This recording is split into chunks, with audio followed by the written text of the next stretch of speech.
Hey everyone, how's it going today? Taylor here from Chimera Gaming, and we are going to be looking at a Zendikar Rising Draft Booster Box. Pre-release weekend just happened. This is the Monday after. A lot of people were super excited to get their hands on this product, so I had a lot of people coming in, super excited about all the big cards, especially for Commander, given that there aren't a lot of tournaments going on right now. So just getting rid of that box out of the way here. All right, so we're gonna just get right into this. We are gonna skip a lot of the commons and uncommons today. Just go through the rares mainly, maybe some of the foils and special art cards that exist in the set. Whoa. These ones are backwards. We've got the red right at the front then. We don't even have to worry about all this other stuff. That's pretty cool. All right. Cool. So, I guess our first rare is Inscription of Abundance here. I did not, the pre-release kits have the pack set up so that the rares are at the back of the pack. But the Draft Booster box, as you can see here, got that super loose packaging. Probably means it was produced in Japan. You can see here as well, got the tiny little slit there at the top, peel and open that way. But yeah, so we're right in on it. We've got Inscription of Abundance. It is a 2-mana instant with kicker for 3. It's got 3 modes on here. Put 2+1/+1 counters on target creature. Target player gains X life, where X is the greatest power among creatures they control. And target creature you control fights target creature you don't control. So if you pay the kicker cost, you can choose any number of those instead. Pretty decent. We're going to put our rares and mythics over here. Got a Fuller Island. Put that right here. And commons and uncommons. All right. Well, that kind of threw me for a loop there for a second, but let's keep it moving. Cards we're excited to get out of this box. We want, let's see, Lithoform Engine. Yeah. Forsaken Monument. Leyline Tyrant. That's a pretty cool one. That's a mythic rare right there. Our first one of the box. We got a 4-mana 2/2 red for a 4/4 Flying Dragon. You don't lose unspent red mana as steps and phases end. When Leyline Tyrant dies, you may pay any amount of red. When you do, it deals that much damage to any target. Pretty neat card. You can really sink a bunch of mana over the course of a few turns into this card if it doesn't get answered, and if that happens, it's more than likely going to nuke the opponent right on the spot.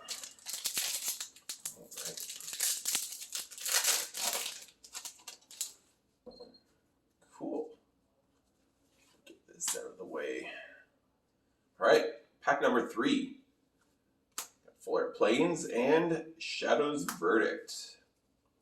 5 mana, 3/2 black for a sorcery. Exile all creatures and planeswalkers with converted mana cost 3 or less from the battlefield, and all creature and planeswalker cards with converted mana cost 3 or less from all graveyards. Pretty conditional wrath effect. 5 mana is quite expensive for that kind of effect, so I'm not sure how much play that will actually see, but pretty cool having some graveyard hate on there as well as having your wrath. All right, checklist card. Land and a Nimble Trap Finder. 1 and a blue for a 2/1 human rogue. Nimble Trap Finder can't be blocked if you had another cleric, rogue, warrior, or wizard enter the battlefield under your control this turn. At the beginning of combat on your turn, if you have a full party, creatures you control gain whenever this creature deals combat damage to a player, draw a card until end of turn. Pretty neat. Alright. So yeah, lots of cards in this set that are pretty cool for Commander. Like I mentioned before, Lithoform Engine and Forsaken Monument. or some of the big ones. We've got Turn Timber Symbiosis, which is one of the mythic rare spell/lands. There's Ashaya. We've got Omnath, of course. Lotus Cobra is one of the big reprints in the set. Pretty cool stuff. All right, we've got Scute Swarm here. 3 mana 1/1 with Landfall. Whenever a land enters the battlefield under your control, create a 1/1 green insect creature token. If you control 6 or more lands, create a token that's a copy of Scute Swarm instead. So a little throwback to our old friend Scoot Mob from original Zendikar. I wasn't playing then, but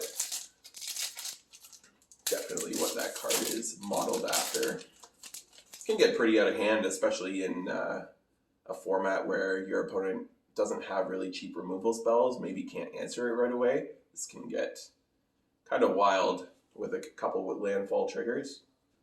All right. Fuller Swamp. And Linvala, Shield of the Seagate. 1, a white and a blue for a 3/3 Flying Angel Wizard. It's also a legendary creature. At the beginning of combat on your turn, if you have a full party, choose target non-land permanent and opponent controls. Until your next turn, it can't attack or block, and its activated abilities can't be activated. You can sacrifice Linvala, choose Hexproof or Indestructible. Creatures you control gain that ability until end of turn. Pretty neat card. Some commons and uncommons.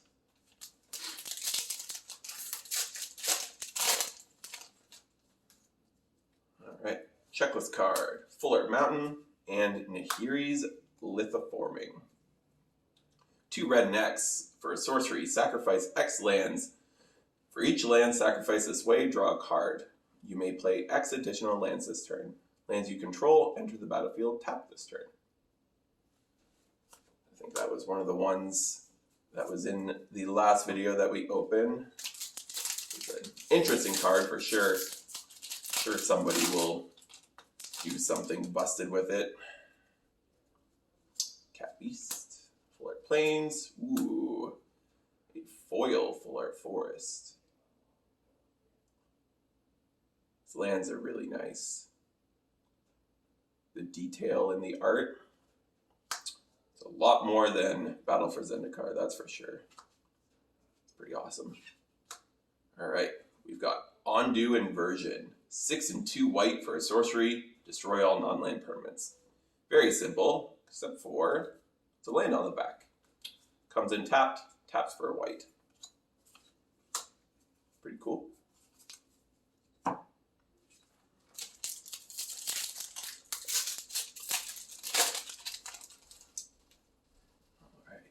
Add card, Full Art Mountain, and a Master of Winds. Not super exciting. This card is not very good. 2 and 2 blue, flying for a 1/4 Sphinx Wizard. When Master of Winds enters the battlefield, draw 2 and then discard a card. Whenever you cast an instant, sorcery, or wizard spell, you may have this card's power and toughness flip or stay at 1/4. So you can have it change to 4/1 or a 1/4 until end of turn. Nice alt art card there.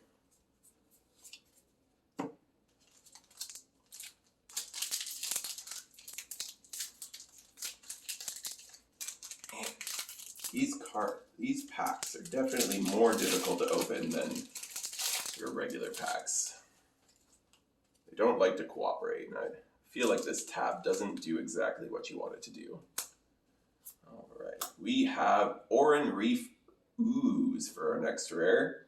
It's a 3 mana, 2 and a green for a 2/2 ooze. When Oran Reef Ooze enters the battlefield, put a +1/+1 counter on target creature you control. When Oran Reef Ooze attacks, put a +1/+1 counter on each attacking creature with a +1/+1 counter on it. Chief's Thirst in there.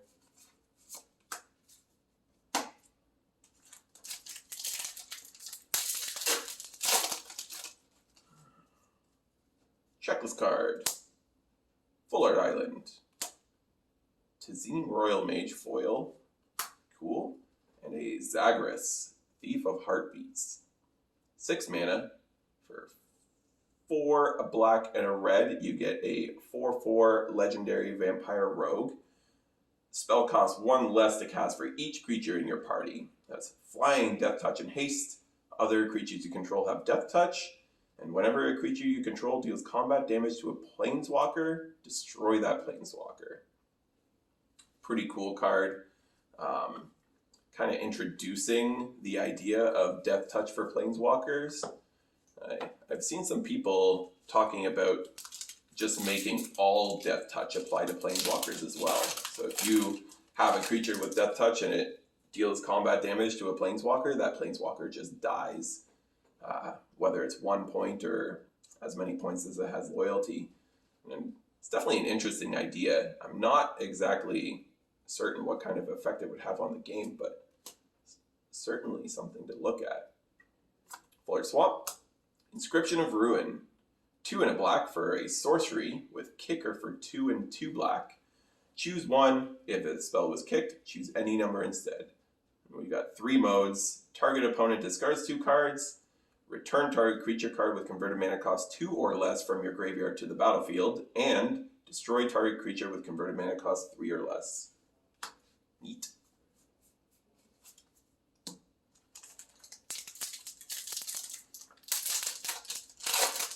And we haven't seen one of the new dual lands yet. It's kind of surprising. Got a cat token, Full Art Plains, and a Legion Angel. This card's really cool. I saw someone playing standard with this card in their red-white aggro deck, and it actually looked really impressive. So we got a 4 mana, 2 and 2 white for a 4/3 flying angel warrior. When Legion Angel enters the battlefield, you may reveal a card you own named Legion Angel from outside the game and put it in your hand. Pretty neat. The person I saw playing the card in their deck was playing 2 in the main and 2 in their sideboard, which I think makes the most sense. If you only have 1 in your main deck, you're probably not going to draw it that often. If you have 3 in your main deck, then you're not getting a lot of value for what is probably a slightly understated creature in the first place, especially at rare. But Forest, Cool Warrior, which is a land on the back. It's pretty neat. And we're just talking about these. We've got one of the dual lands. So, very simply put, this can come in untapped as a mountain, or you can have it come in untapped as a plains. Doesn't have the land types, so they can't be fetched. So they're definitely quite a bit worse than some of the other duals that exist, but these coming in untapped and having the option of both colors is really, really strong. All right.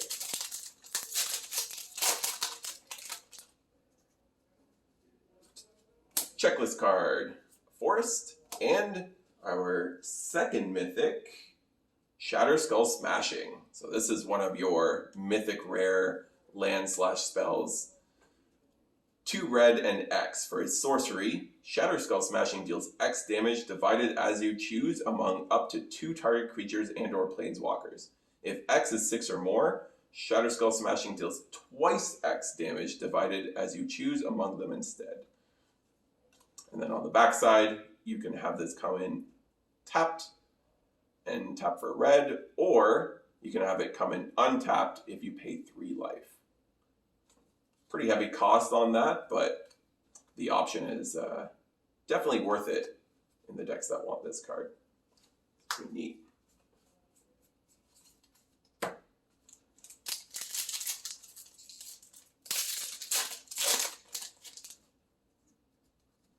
Alright, we've got a checklist card, Full Art Plains, and a Myriad Construct. 4 mana for a 4/4 construct creature, or artifact creature, with kicker for 3. If Myriad Construct was kicked, it enters the battlefield with a +1/+1 counter on it for each non-basic land your opponents control. When this dies, or sorry, when it becomes the target of a spell, sacrifice it and create a number of 1/1 colorless construct artifact creature tokens equal to its power.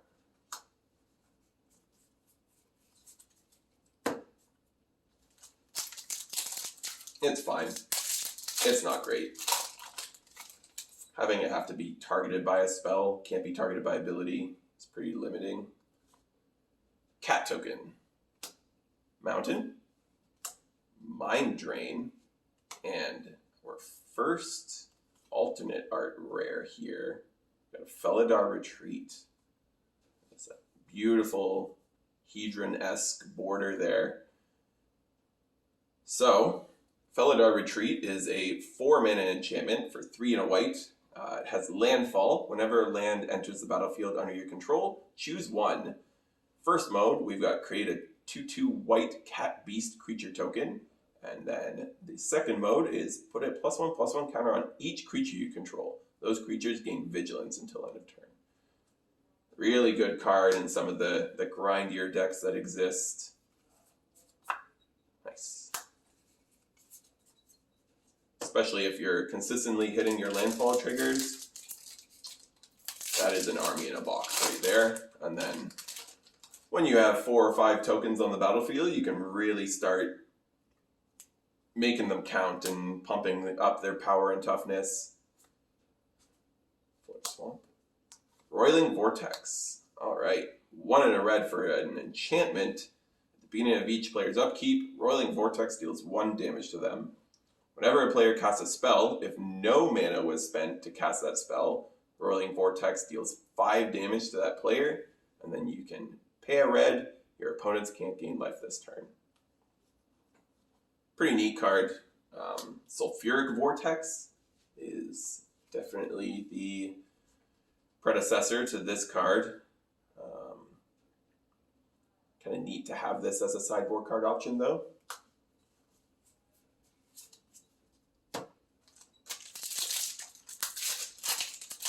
What cards is everyone else excited for in this set?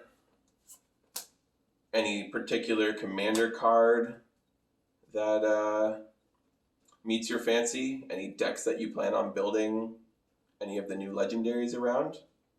Be pretty awesome. Nahiri is our third in Mythic.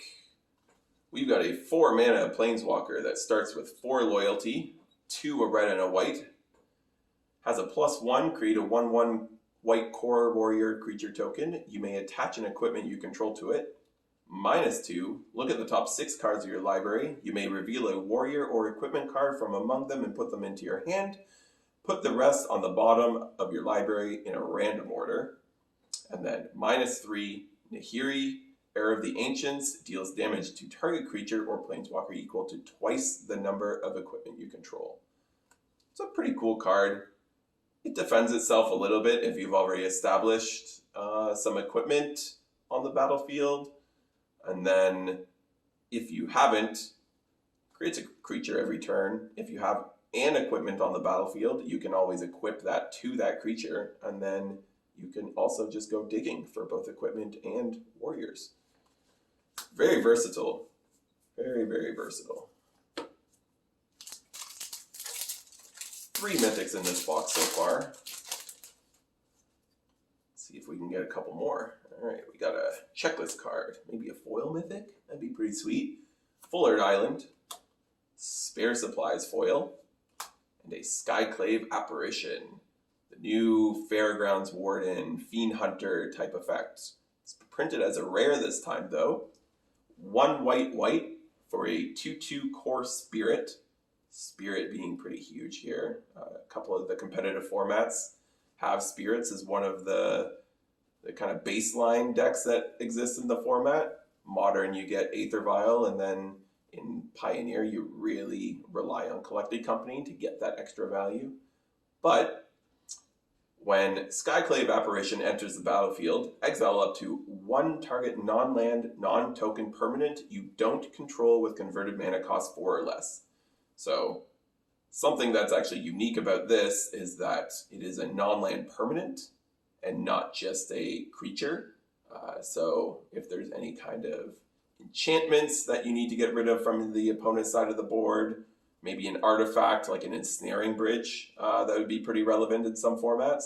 This can take care of those. When Skyclave Apparition leaves the battlefield, the exiled card's owner creates an XX blue illusion creature token where X is the converted mana cost of the exiled card. Man, there's a lot of text on this card. So yeah, your opponent gets a creature out of the deal if they're able to remove the Skyclave Apparition. But it's a really awesome card design. Getting to deal with things other than creatures with it is pretty valuable. Core Warrior token. Plains and a Squad Commander. Alright, 3 and a white for a 3/3 Core Warrior. When Squad Commander enters the battlefield, create a 1/1 white Core Warrior creature token for each creature in your party. Remember, a party consists of one of up to each of Cleric, Rogue, Warrior, and Wizard. At the beginning of combat on your turn, if you have a full party, so one of each of those 4 types of creatures you control get +1/+0 and gain indestructible until end of turn. So this card really pays you off for having a creature of each type for the party mechanic. That can get pretty disgusting if you have a full party. Just being able to attack every turn with a full board and not have to worry about losing your creatures is kind of nuts. Beautiful full art island here. Cinderclasm and a River Glide pathway. It's one of those new dual lands, blue and red. Pretty awesome. The Is It color combination. Gonna have to readjust things here for a second. Alright. Skyclave Pickaxe. And on to the next one.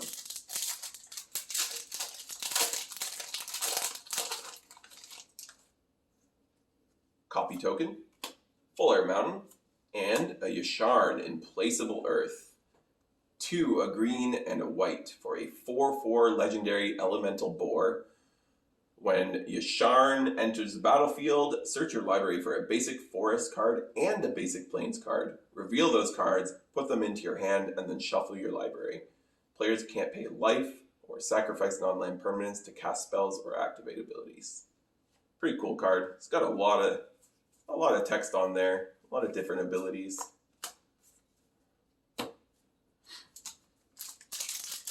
Right.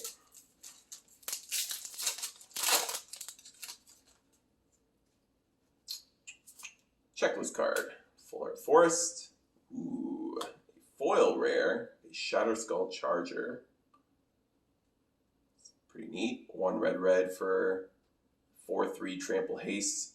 Giant Warrior with Kicker for 2. If it was kicked, it enters with a +1/+1 counter on it. At the beginning of your end step, if Shadow Skull Charger doesn't have a +1/+1 counter on it, return it to its owner's hand. Pretty cool. And then we have a Coral Helm Chronicler. 3 mana 2/2. 2 and a blue for a Merfolk Wizard. Whenever you cast a kick spell, draw a card, then discard a card. When Coral Helm Chronicler enters the battlefield, look at the top 5 cards of your library. You may reveal a card with a kicker ability from among them and put it into your hand. Put the rest on the bottom of your library in a random order. So it's a mini tutor for kicker cards. Pretty neat.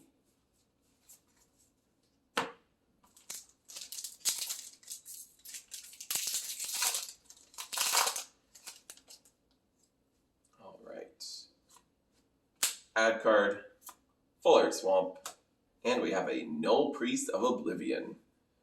1 and a black for a 2/1 Vampire Cleric with Kicker for 3 and a black. It has Menace and Lifelink. When Null Priest of Oblivion enters the battlefield, if it was kicked, return target creature card from your graveyard to the battlefield. Pretty neat. Definitely some things I can think of in many formats that you can get back with this card that would be kind of crazy. Talking in Commander, you've got things like Razaketh, Sheoldred. Going to black-green, you have Craterhoof Behemoth, Avenger of Zendikar, on theme with Zendikar. It's pretty cool. Full Art Plains, and a Thieving Skydiver. 2 mana, 1 and a blue for a 2/1 Merfolk Rogue with Kicker X. It has flying. When Thieving Skydiver enters the battlefield, if it was kicked, gain control of target artifact with converted mana cost X or less. If that artifact is an equipment, attach it to Thieving Skydiver. This card's really cool. I can't imagine this card's never going to see play in any competitive format, especially in some of the older formats. If you can go like Thieving Skydiver for 3, take your Mox, take your Soul Ring, it's kind of neat. Even in Commander, taking Soul Rings, that's pretty powerful. In Legacy, taking an Umezawa's Jitte, that would be just insane. It's Dang McKindy Ox. They're everywhere. I think of the product I've opened so far, this is the 5th one of these in that kind of art style that I've opened. Insect Token, Forest, and Aura Skyclave Hierophant. 2, a white and a black for a 3/3 legendary core cleric with lifelink. Whenever Aura Skyclave Hierophant or another cleric you control dies, return target cleric card with lesser converted mana cost from your graveyard to the battlefield. So, if any of you are familiar with the card Scrap Trawler, it kind of has the same effect as Scrap Trawler does for artifacts, except this does it for clerics. 1 mana, kill target Lotus Cobra in Standard right now, if any of you have paid attention to that at all.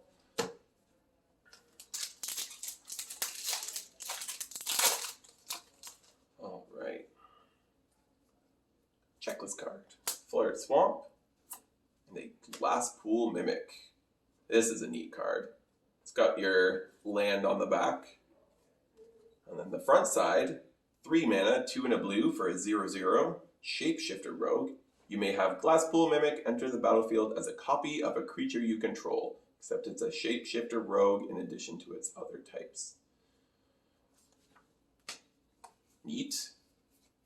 Rogues definitely have a lot of support in this set, as you can imagine, it being part of the party mechanic.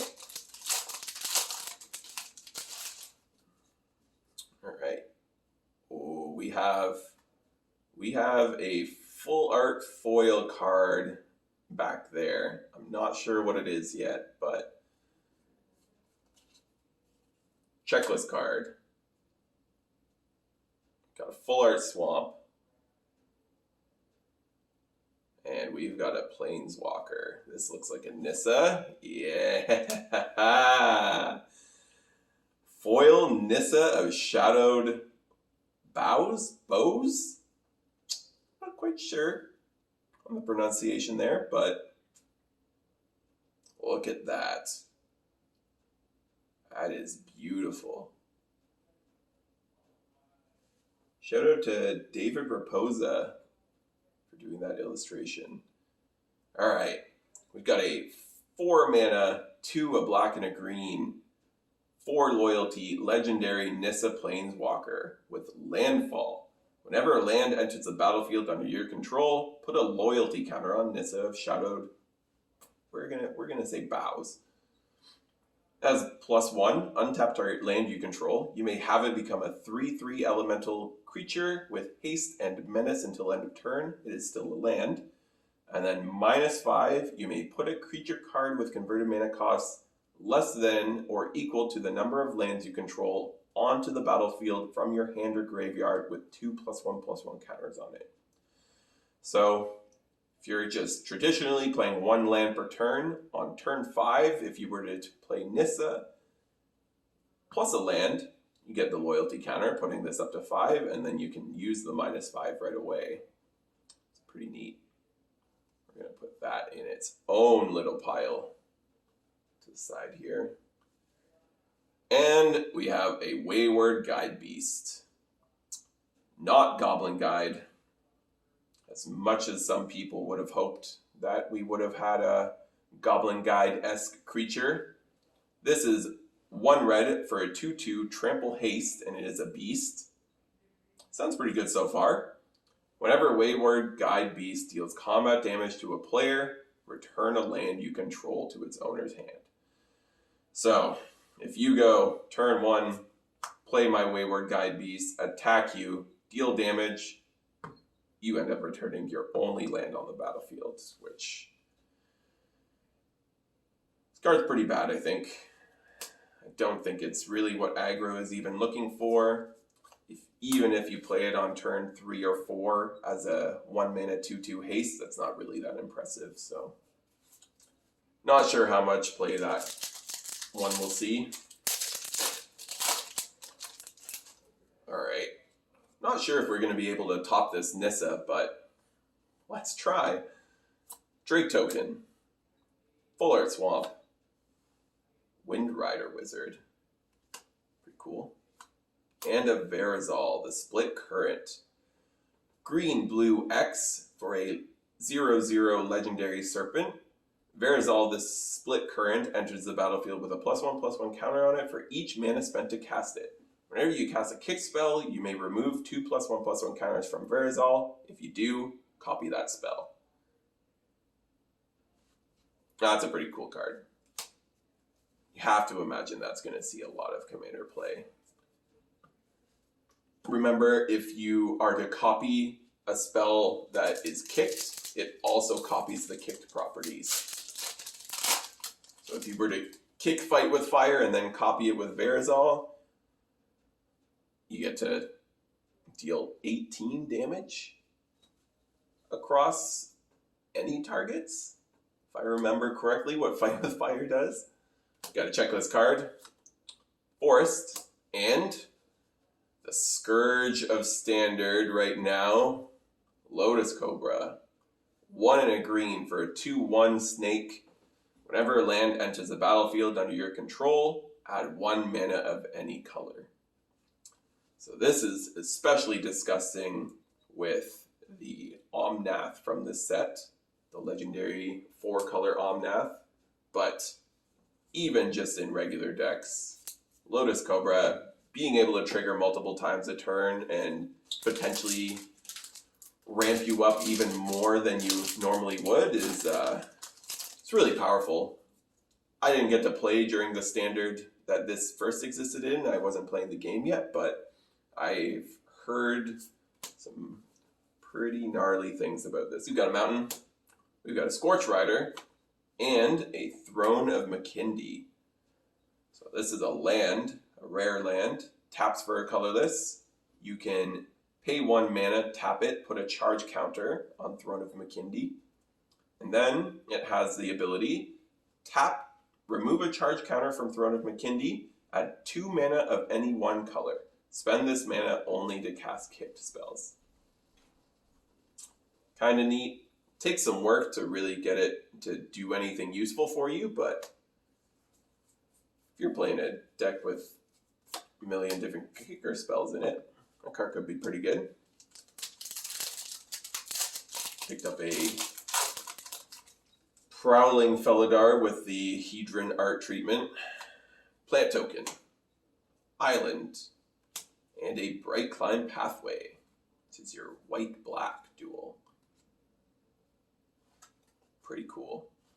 Something really interesting about this set is that they did a cycle of 6 of these pathway cards. Generally, you'd see a set have 5 and then the other 5 would be printed in a different set, but this set had 6. And Mark Rosewater has gone ahead and confirmed that the other 4 will be appearing in an upcoming set. I'm not sure if that's Call Time, which is the next set that comes out probably end of January. But really excited to see the rest of that cycle get completed. Forests. And a Scourge of the Skyclaves. So this is another mythic here. It's a 2 mana star, 1 and a black for a demon. That's kicker for 4 and a black. When you cast a spell, if it was kicked, each player loses half their life rounded up. Scourge of the Skyclave's power and toughness are each equal to 20 minus the highest life total amongst players. This card's really expensive now. I'm assuming it's going to do something cool. 2 alternate art cards in that pack. It's pretty neat. Alright, we're down to the last couple packs here. Hopefully this video has been moving at a decent pace. I've been trying to keep things moving pretty quickly here while also talking about some of the rares, being that the set is still pretty new to everybody. Archon of Emeria. We've got 3 mana, 2 and a white for a 2/3 Archon with flying. Each player can't cast more than 1 spell each turn. Non-basic lands your opponents control enter the battlefield tapped. That's a pretty neat card. If you remember, Deafening Silence from Throne of Eldraine was a 1 mana enchantment that had that same effect of each player can't cast more than 1 spell each turn. And then Thalia, Heretic Cathar, that was printed back in Eldritch Moon, has the non-basic land your opponents control enter the battlefield tapped. It's a pretty unique card, and I'm sure it will see play in some sideboards of probably multiple formats. All right. Open up that last pack of the box. If you liked the video, make sure to drop a like down below. Maybe leave a comment about some of the things that you liked or disliked. But also love to hear what everyone is really excited about in this set. There's some really cool rares. You have these special alternate art cards. Got Expedition box toppers. Everyone's going to be interested in something different. I would love to hear what everyone is actually excited to get their hands on. Set officially releases in 4 days as of the filming of this video. It is right now Monday the 21st. The set comes out on the 25th. Collector boosters, set boosters, the brand new product from Wizards, draft boosters, pre-release kits, everything is going to be available on Friday. If you would like to get your hands on some and you live in Canada, be sure to head over to chimeragamingonline.com. You can find everything there. We've got a foil rare behind this island. All the links to our website and social media will be down in the description box below if you would like to check us out on any of the social media platforms, Facebook, Instagram, Twitter. We've got a Discord if you would like to join that as well. Get some pretty interesting discussion happening in there sometimes. All right, let's take a look at this last pack before we head on to that box topper. I know it's a foil rare back here. Is it one of the lands? It is not. It is Valakut Awakening that has a land on the back. Pretty cool. 3 mana, 2 and a red for an instant. Put any number of cards from your hand on the bottom of your library. Then you draw that many cards +1. Pretty cool. It's kind of got that Wheel of Fortune, Time Twister, Windfall type effect on it. And Inscription of Insight. 4 mana, 3 and a blue for a sorcery. That's kicker for 2 and 2 blue. So 8 mana if it's kicked, 3 of that being blue. Choose 1. If the spell was kicked, choose any number instead. Mode 1, return up to 2 target creatures to their owner's hands. Mode 2, scry 2, then draw 2 cards. Mode 3, target player creates an XX blue illusion creature token where X is the number of cards in their hand. Another versatile card. That one might be slightly overcosted for the kicker, but you do get a lot out of it. Bouncing 2 creatures, scrying 2, drawing 2, and creating an extra creature. It's pretty powerful. especially if you've kicked this and do it for yourself for all 3 modes. Or, yeah, return 2 creatures to your hand, make a massive blue illusion. Potentially those creatures have enter the battlefield effects. Be pretty neat to see. All right. We're not going to waste any time here. We're getting right into this Expedition box topper. These are one of the most hyped parts of this set coming out. You can only get them in foil in the collector boosters, and as far as the box toppers go, they're all non-foil. But some of the cards in here, you'll see the fetch lands, the battle bond lands are in here, Scars of Mirrodin fast lands, as well as World Wake creature lands are all amongst the cards in the Expedition box toppers. Misty Rainforest is what we have here. My goodness, that is gorgeous. I don't know if you can see it super well there as well, but on the borders, where you see the green and the blue on either side, it's kind of glossy. They've done that on purpose. They've kind of given it like a slightly different texture with a gloss on there. Really accentuates that border. That is beautiful. It's a regular card back. Well, everyone, I hope you enjoyed the video. I'm going to get out of here and not take up too much more of your time. Again, leave a comment down below with anything that you liked or disliked or would like to see changed for the future. We're going to be doing a bunch of opening videos for Zendikar Rising.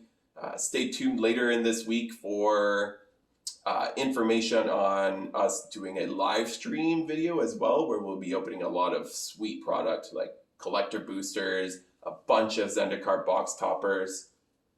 But yeah, thanks for stopping by and checking out the video, and I hope to see you next time. Bye.